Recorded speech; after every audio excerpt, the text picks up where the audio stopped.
أعوذ بالله من الشيطان الرجيم. بسم الله الرحمن الرحيم. وَاذْكُرْ فِي الْكِتَابِ, and mention in the book.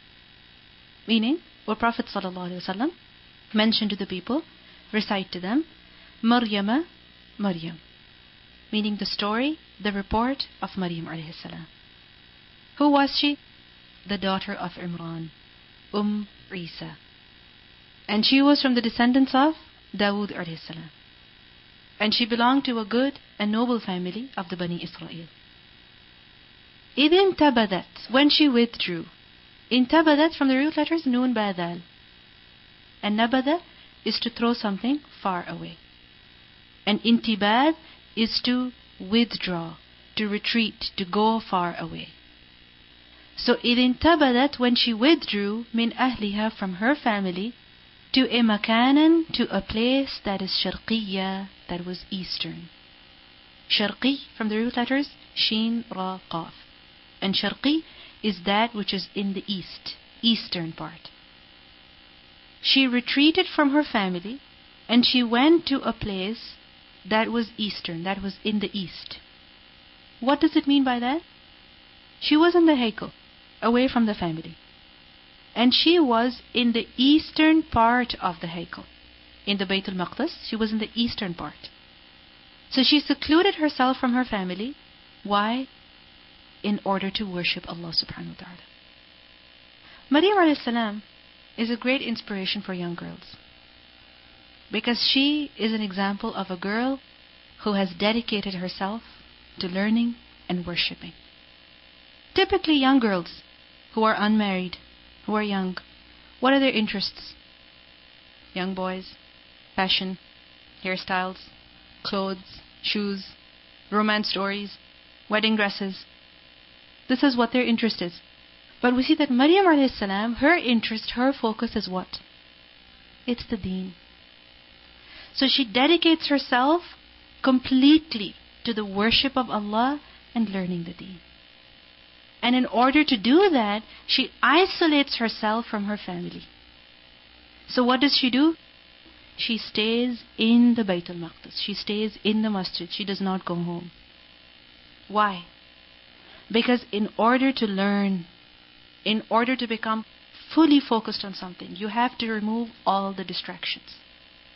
Because, for example, if you're at home, you're trying to study, the TV is on, automatically what's going to happen?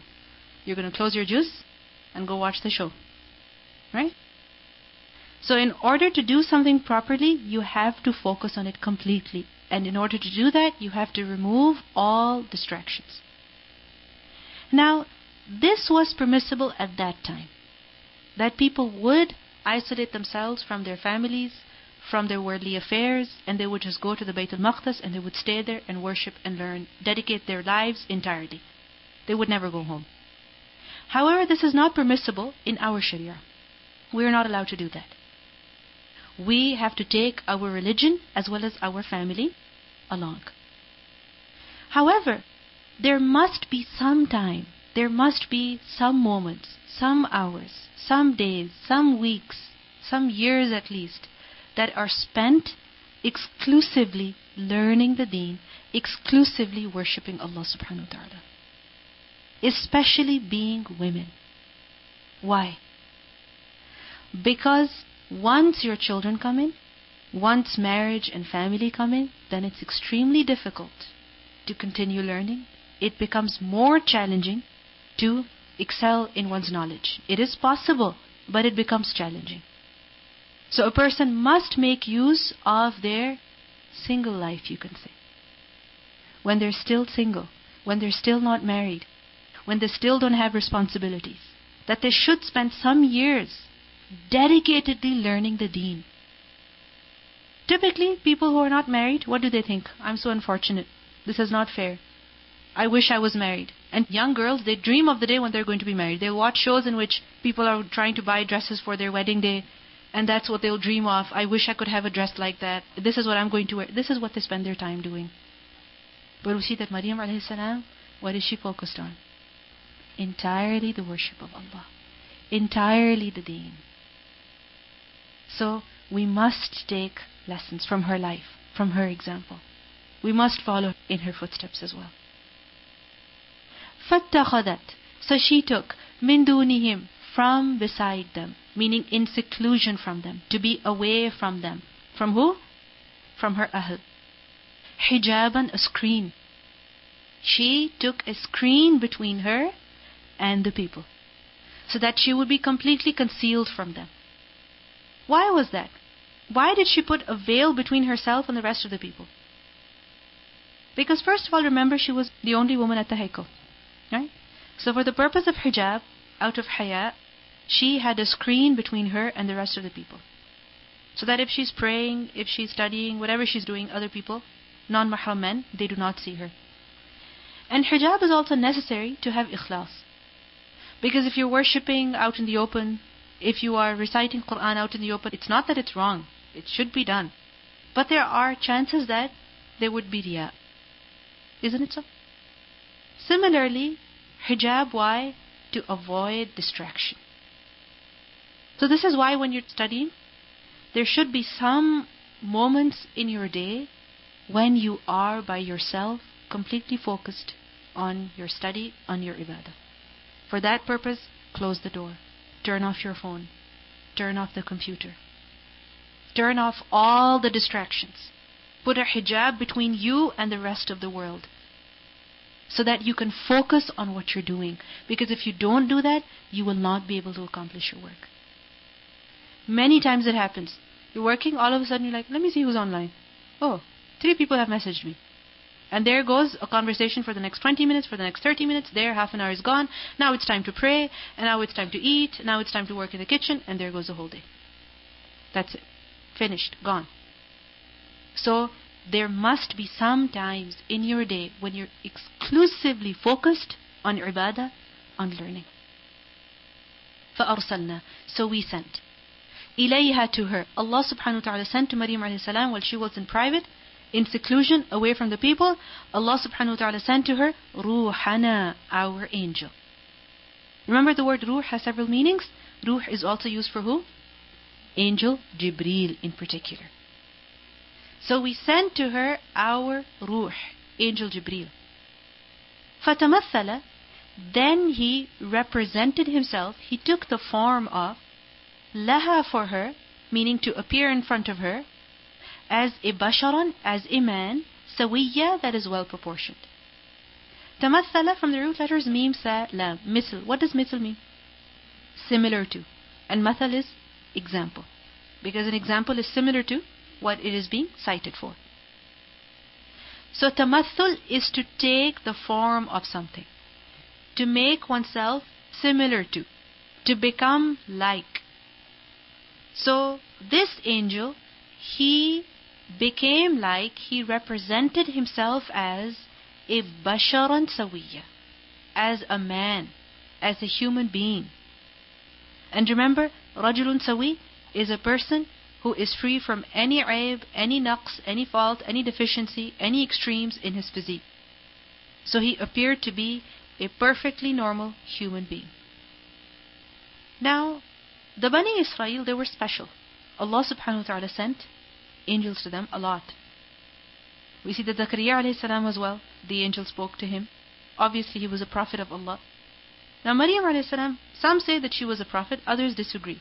And that is a stronger opinion, that she was not someone to whom wahi was given. She was not given the responsibility to convey the message to the people. Whereas the prophets and messengers, they are given that responsibility. However, the angel was sent to her who appeared in front of her in the form of a human being. Now when she saw a man in her private chamber, obviously she was concerned. قالت, she said, إني أعوذ بالرحمن, indeed I seek refuge with the most merciful, minka, from you, in kunta taqiyya, if you're God-fearing. If you're God-fearing, leave. Go away from here, if you really fear Allah. Now many times it happens that young girls, they're in their privacy, in their private email account, their private messenger, their private whatever, chat they use to communicate with other people. And there appears a non-mahram. There appears a young man. Generally, what is the reaction of people? Let me see what he has to say. Why do you have to think negatively all the time? Maybe he has something good to say. I'm just talking about good stuff. But the fact is that when you bring a non-mahram, where there is no other third person, you're talking to someone, and nobody else is witnessing that conversation, nobody else is seeing you talk, then know that it will lead to wrong. It will lead to disobedience to Allah subhanahu wa ta'ala. Why? Because any place where there is one non-mahram man, who is the third? Shaitan. So look at her. She says, Inni a'udhu bir-Rahmani minka in kunta taqiyya. If you fear Allah, leave. She doesn't say, who are you? What's your name? Why have you come here? She just says, leave. Please go away. I don't want to speak to you. I don't want to know you. Just go. Just go if you fear Allah. Look at how chaste she is. This revealed her chastity. This revealed her haya. But unfortunately, many times young girls, they give in at this point. Qala, he said, Innama, indeed I am only, ana, I am Rasulu Rabbik. I am the messenger of your Lord. Meaning, an angel to convey a message to you.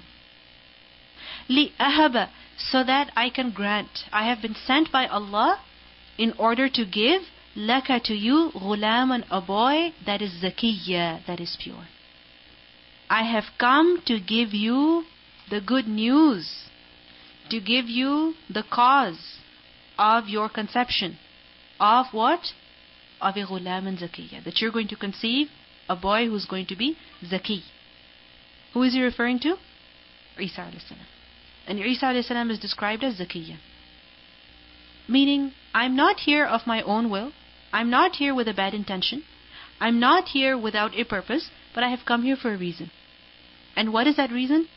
To make the cause of your conception, which was to blow the ruh into her. To blow the ruh into her so that she would conceive. Now think about it. She could have been made pregnant without even the angel appearing to her. Like for example, if Allah had to send an angel to blow the ruh into her, the angel could have gone and blown the ruh, and simple. Every pregnant woman, at a certain time, the angel comes, puts the ruh in, and also writes everything that Allah subhanahu wa ta'ala has decreed for the child. Isn't it so? The mother does not know. She doesn't have a dream. She doesn't see the angel. So the same thing could have happened with Maryam alayhi salam. Correct?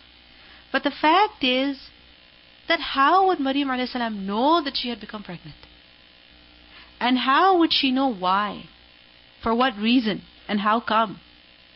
She was not married. She never did anything wrong. And for her to become pregnant and for her to know that she's pregnant was something very strange.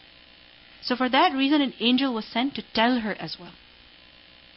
We learned in Surah Al Imran, ayah 45, إِذْ قَالَتِ الْمَلَائِكَةُ يَا مَرْيَمُ إِنَّ اللَّهَ يُبَشِّرُكِ بِكَلِمَةٍ مِّنْهُ اسْمُهُ الْمَسِيحُ عِيسَى بْنُ مَرْيَمَ وَجِيهًا فِي الدُّنْيَا وَالْآخِرَةِ وَمِنَ الْمُقَرَّبِينَ. I do not need to translate this ayah, right? So what happened? قالت, she said. Maryam alayhi salam responded upon hearing that the angel had come to give her a boy. She said, أَنَّا يَكُونُ لِي غُلَامٌ, how can I have a child? وَلَمْ يَمْسَسْنِي بَشَرٌ, and no man has touched me. Meaning I am not married and I have not had any relations with anyone. لَمْ يَمْسَسْنِي بَشَرٌ. Remember the word mas is figuratively also used for intercourse. وَلَمْ أَكُ, and I am not بَغِيًّا, unchaste. I am not an unchaste woman who would commit zina and as a result of that become pregnant. Baghi is one who crosses the limits in fulfilling his or her desires.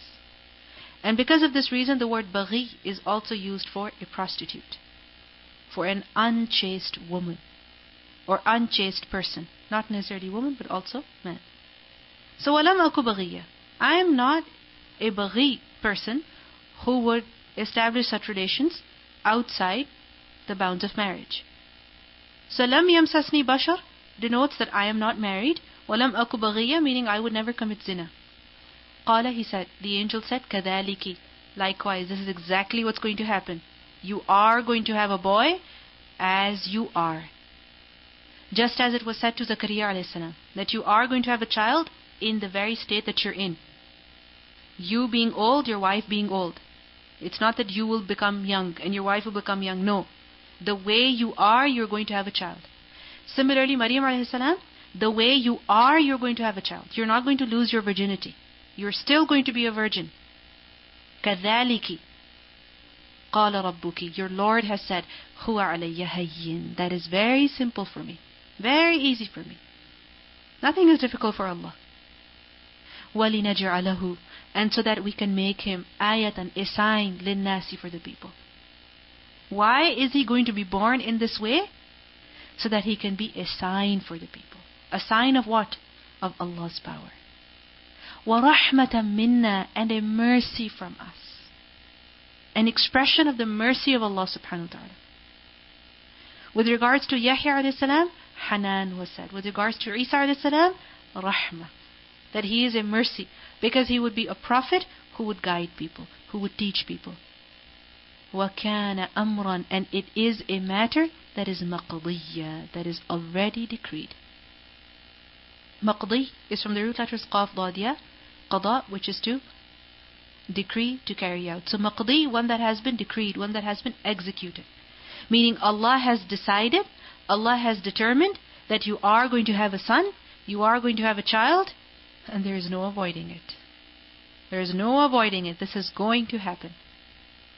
We learn in Surah Ali Imran, in ayah 47, قالت ربي أنى يكون لي ولد ولم يمسسني بشر قال كذلك الله يخلق ما يشاء. He creates whatever He wills. إذا قضى أمرا فإنما يقول له كن فيكون. He just has to say kun, and it happens.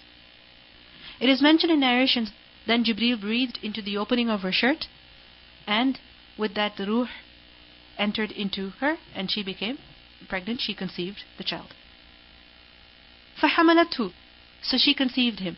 She became pregnant with Isa alayhi salam. فانتبذت. Then she withdrew. Bihi, with him. Meaning she had the child in her womb and she withdrew into a makanan, a place that was qasiyya, that was more remote. Notice, already she had intabadat. Now she had to intabadat even more. She had secluded herself first, and now she had to seclude herself even more. Why? Because what would people say? That this girl is supposed to be chaste, living in the haykal, worshipping Allah subhanahu wa ta'ala, learning the deen, and here she's pregnant, she's not even married. So out of the fear of people, that what are people going to say? To keep away from the people's sight, to hide her pregnancy, what did she do? She withdrew into a more remote place. Qasi is from the root letters Qaf, Sad, Waw. Remember the word Quswa, Aqsa? What does it mean? That which is distant, that which is far. But remember that with distance, the word also gives meaning of direction. That far in a certain direction. Far in a certain direction, like eastern or western. Now, Maryam alayhi salam is a great inspiration not just for young single women, but also for pregnant women. Also for young mothers. Look at Maryam alayhi salam. She's all alone. All alone. Now many times if a woman is pregnant, she has no support. She has no family with her. It's just her and her husband. She feels, oh my God, poor me. This is so unfair. Why don't people feel anything for me? Why don't they have any mercy on me? But look at Maryam alayhi salam. She is going through the pregnancy, everything herself, alone. فَانْتَبَذَتْ بِهِ مَكَانٍ قَصِيًّا. So when you're alone, don't worry. Because Allah is making you stronger for something that He will make you do. He is making you stronger so that you can face the future. So that you're able to do something in the future. She's alone right now. فَأَجَاءَهَا. And then it brought her. It drove her. What drove her? Al-makhadu. The pains of childbirth. They drove her إِلَى جِذْعِ النَّخْلَةِ. To the trunk of a date palm. And in that pain, she said, قالت يا ليتني مت قبل هذا. Oh, I wish I had died before this. وكنت نسيا منسيا. And I was in oblivion. I was forgotten. Nobody ever knew me. This pain is too much. أجاء. Notice it's not جاء. What is it? أجاء. And إجاء is to bring. It is to drive. It is to force someone to come. And ja is to come. So it is to compel someone to come, to leave no choice with them. So aja'a, it drove her, it moved her, it made her go. What? Al-makhadu. Makhad is labor pains, the pains of childbirth. Makhida yamkhadu is when a pregnant woman is in the pain of childbirth. You can say contractions, the pain that a woman experiences as a child is prepared to exit the womb. So these pains, because of them, she was driven to jid'in nakhla, to the trunk of a date palm, to rest against it, or to hold it for support, or to, hold on to it as she would take every contraction, as she would bear the pain. And in all that pain, qalat, she said, Ya laytani, oh, I wish that, mittu, I wish I had died qabla hada, before this. Today what happens? If a woman cannot take the pain, epidural, simple. I cannot go through normal delivery, I'll just do a C-section, simple. But what do we see? She's alone. All alone. Can you imagine? A woman is giving birth alone? She doesn't have any supporter.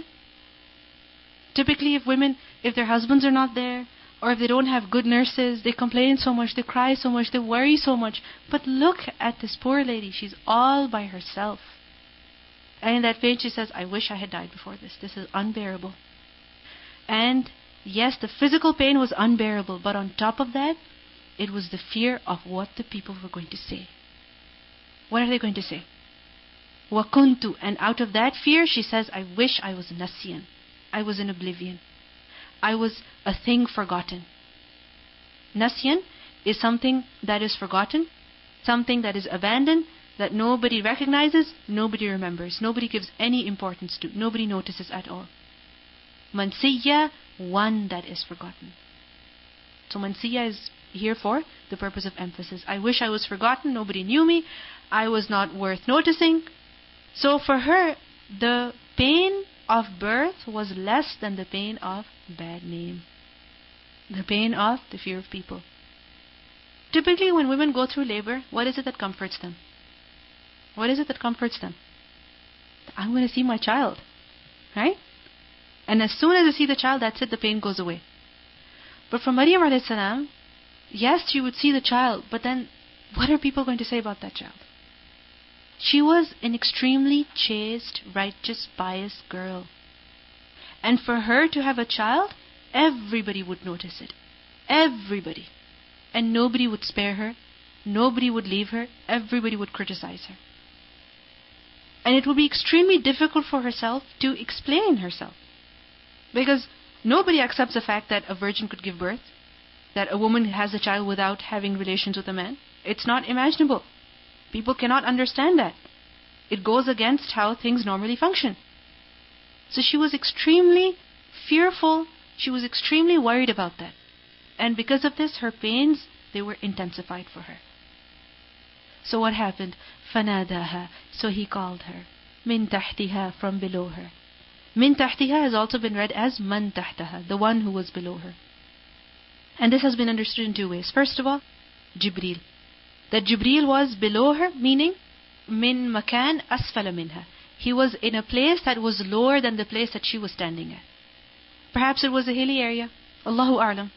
So she was by this date palm tree and Jibreel was at a location that was lower. So he called out to her, Allah tahsani, that don't grieve, don't worry, don't be sad, you can do it. Don't make such du'as. قَدْ جَعَلَ رَبُّكِ تَحْتَكِ سَرِيًّا. Allah has made beneath you a sari, a stream. Sari is from the root letters Sin, Raya. And sari is a small river. It's used for a stream. From the same root is the word sariya, which is used for the expeditions on which the Sahaba went without the Prophet ﷺ. Because it was usually a very small expedition compared to a battle in which the Prophet ﷺ would participate in. The Sariya is a small river, a creek, a water stream. So don't worry, there's water right beneath you, drink it. Have some, cool yourself, hydrate yourself, relax, don't worry too much. Some have said that فَنَادَاهَا, this is referring to Isa alayhi salam, that as he was being born, he spoke to her because she was alone. And Isa a.s. spoke as a child, as an infant. So from the moment that he was being born, he began talking to her, comforting her mother. That, oh mother, لا تحزني, don't worry, don't be sad. قد جعل ربك تحتك سرية, your Lord has made beneath you a sari. And then sari has been understood as a leader. Because sari, some have said that it's from the root letter sin, ra, wow, sarwun. And sarwun is rif'ah, height, prestige. So Allah has placed beneath you, meaning under your care, is who? A leader. That you are giving birth to who? A leader. Not an ordinary child. You're giving birth to a leader. وَهُزِّي, and shake. إِلَيْكِ, toward you. Shake toward yourself. بِجِذْعِ النَّخْلَةِ, the trunk of the palm tree. You may wonder, she's in labor and she's being told to shake the trunk of a date palm? Think about it.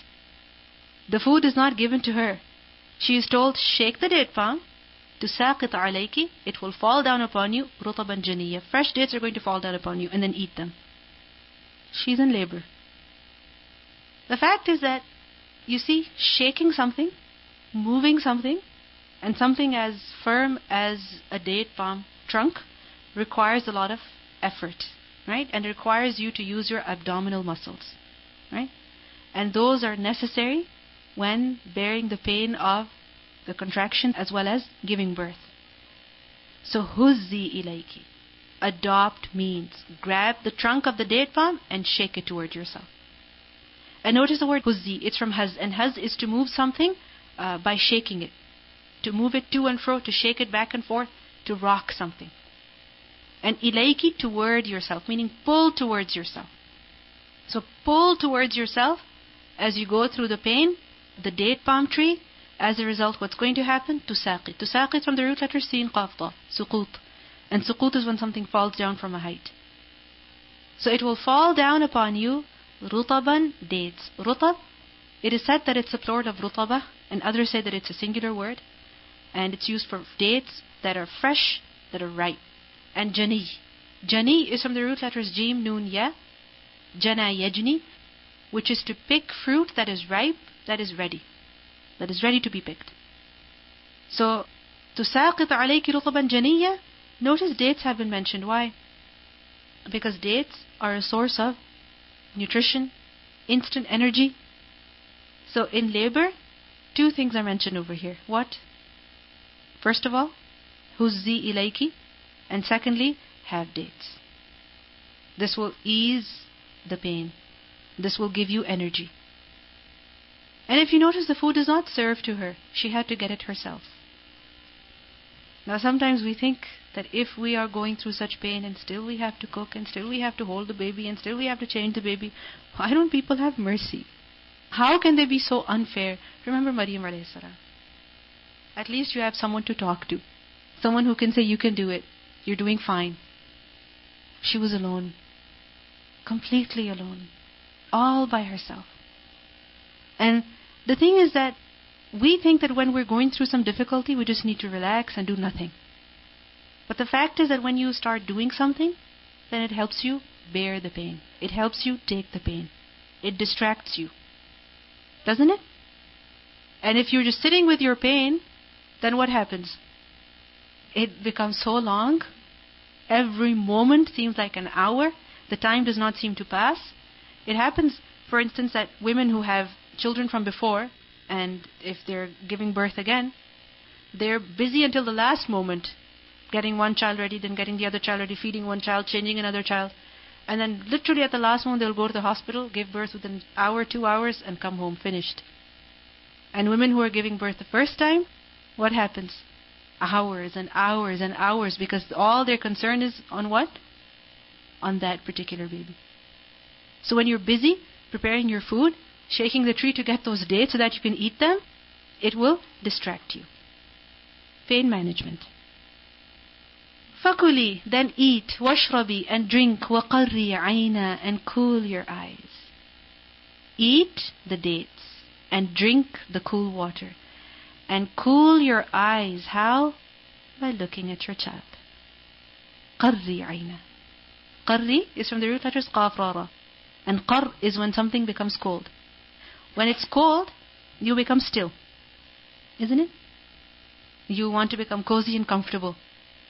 So qarri aina, cool your eyes, rest your eyes, be cheerful, be happy, be delighted by looking at your child. Don't cry. فَإِمَّا, and if you're worried that people will say something to you, if tarayinna, you at all see, nun mushaddad at the end is for, definitely. If you see at all min al-bashari, from the man, ahadan, anyone, meaning if you see any person, and he asks you about this baby, this child, فَقُولِ, then you say, إِنِّي نَذَرْتُ لِلرَّحْمَنِ صَوْمًا. Indeed, I have vowed for the most merciful a fast. Nadartu. Nadartu is from nadar. And nadar is to vow, to make something voluntary, mandatory on yourself. Something that is not mandatory, it is to make it mandatory on yourself. To vow. So I have vowed, for the sake of the most merciful, sawman, a fast. Meaning I am fasting today. And because of this fast of mine, falan ukallima al-yawma, then never shall I speak today to who? Insiya, to any person. What does it mean? Because I'm fasting, I'm not going to talk? Yes. Because this fast was abstaining from talking. It was a vow of silence. And this was a part of their sharia. That if a person wanted to do tazkiyah of his soul, he would make a vow of silence. He would not speak to people. And it's something very effective. Because the more you talk, the more distracted you become. The more silent you are, the more you get to reflect on yourself. And the literal meaning of the word sawm is abstention. To abstain. To abstain from something. To refrain from something. It is said, Sawm al-farasu sawman, the horse refrained from eating its food. Now imagine Maryam alayhi salam, if she's with this child and somebody comes and sees her, oh my God, where did this child come from? And if she starts explaining herself, would the other person listen? Would they believe her? No. So in some situations, it's not possible to explain to the people to make them understand. What's the best way? Remain silent. Don't say anything. So this is what Allah subhanahu wa ta'ala told Maryam alayhi salam as well, that if anybody asks you, just tell them, I cannot speak today. And you may wonder, but she's not allowed to talk, so how come she's talking? In other words, quli as your last statement. That after that you don't utter anything, you don't say anything, you just tell them. Or quli can also be through some communication, through some gesture. Because the Arabs, they use the word qawl for communication. Whether it is through writing, or it is verbal, or it is through a sign. That is what qawl is. So just tell the other person somehow that you can't talk and you're fasting. فَأَتَتْ, so she came, bihi, with him. With who? With Isa alayhi salam. To who? قَوْمَهَا, to her people. تَحْمِلُهُ, she was carrying him. She didn't just stay there. I can't face the people. Life is too difficult with the baby. I can't go back. No. She took the baby and she went. فَأَتَتْ بِهِ قَوْمَهَا تَحْمِلُهُ. You see, when she is pregnant, when she is giving birth, and after the baby as well, she's so inspiring. Every woman who is expecting, who has gone through labor, or who is preparing for labor, who is preparing for her child to come, she should take some lessons from Maryam alayhi salam. That she's so strong, she is all alone, she has to help herself, she doesn't have many people to support her, but what is it that comforts her? It's the guidance from Allah subhanahu wa ta'ala. And we have also been given some guidance. And where is that? In the Quran. If you're spiritually content, if you're spiritually nourished, you don't need 20 people to motivate you. You don't need everybody calling you, telling you, take it easy, you can do it. No, if you're spiritually content, if you're spiritually nourished, the Quran will guide you. The Quran will be your motivation. The Quran will give you strength. It's the word of Allah that will give you strength. فَأَتَتْ بِهِ قَوْمَهَا تَحْمِلُ. She came to the people carrying her child. قالوا, they said, Ya Maryam, O Maryam, لَقَدْ جِئْتِ شَيْئًا فَرِيًّا.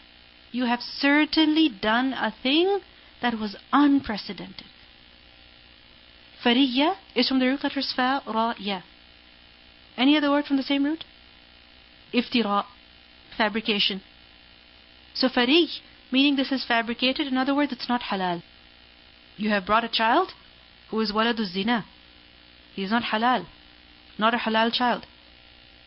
Secondly, fari is also used for something that is outrageous, something that is azim, that cannot be accepted. Thirdly, it is also said that fari is something that is ajib, that is very shocking, very astonishing, very surprising. What surprises you? Things that you never expected. And they disturb you, they upset you, you never imagined that they could happen. It's unheard of. So لَقَدْ جِئْتِ شَيْئًا فَرِيًّا. You have done something shocking, surprising, very disturbing, very upsetting. We never thought that you would do something like that. What you've done is extremely wrong, very serious. For you have a child without having a husband. It's immoral, it's unacceptable. We never expected that you could do something like that. It's very scandalous. It's a big atrocity. It's very wrong. It's disgusting what you've done. They say, Ya ukhta Harun, O sister of Harun, ma kana abuki imra'a saw'in. Your father was not a man of evil. They call her sister of Harun. Who is Harun? According to some, it was literally her brother. She had a brother as well, whose name was Harun. This Harun is not then referring to the brother of Musa alayhi salam. Others have said that no, Harun is referring to the brother of Musa alayhi salam. And yes, she was of his descendants. She came many, many years after him. So why is she called the sister of Harun? Because the Arabs, they have this custom of addressing a person belonging to a tribe, not just the Arabs but in Semitic languages. They have this custom of addressing a person who is from a particular tribe or a particular family as the brother or the sister or the son or the daughter of that tribe. Or the son, the daughter, the sister, the brother of someone important from that tribe. So Harun alayhi salam was someone very important from Bani Israel. This is why they say Ukhta Harun. She was from his descendants. This is why they say Ukhta Harun. Similarly, people would say Ya Akha Mudar, O brother of Mudar, meaning the tribe of Mudar. The Prophet ﷺ was known as Hashmi. Why? Because he was from the descendants of Hashmi. Similarly, their family names, such as Ansari. Does it mean that your father's name is Ansari? No. You know, there's many family names like Khan. Is your father's name Khan? No. It's just a family name, right? Where did that family get that name from? From someone who was important. Back then. And now you're called the daughter of that person. Whereas in reality, you're not their daughter. So similarly, Ukhta Harun, sister of Harun, meaning you are from the noble family of the descendants of Harun alayhi salam. You belong to the noble family of prophets, from their children. What have you done? Ma kana abuki. Your father was not imra'a saw, a man of evil. Imra'a saw is a person who commits evil actions. A man who does evil actions, such as zina. So your father was not a zani. وَمَا كَانَتْ أُمُّكِ بَغِيًّا. And your mother was not even a baghi, someone who is unchaste, someone who was commit fornication. So what happened? فَأَشَارَتْ إِلَيْهِ. She remained silent and she just pointed towards him. قالوا, they said, كَيْفَ نُكَلِّمُ. How can we speak? مَنْ كَانَ فِي الْمَهْدِ. To the one who is in the cradle, صَبِيًّا, a child. How can we talk to this child who is still in the cradle? Why are you pointing towards him? Speak, tell us. قال, he said, now he spoke up. Inni abdullah. Indeed, I am the servant of Allah. Atani al-kitaba. He has given me the book. Waja'alani nabiyya. And he has made me a prophet. Which book is this? According to some, it refers to the Torah. Because he was given the knowledge of the Torah at a very early age, while he was still in the womb of his mother. And definitely, what had an impact on that? Because Maryam alayhi salam, what did she do? What did she do? She used to study the Torah. So obviously whatever she did, her child also learnt it.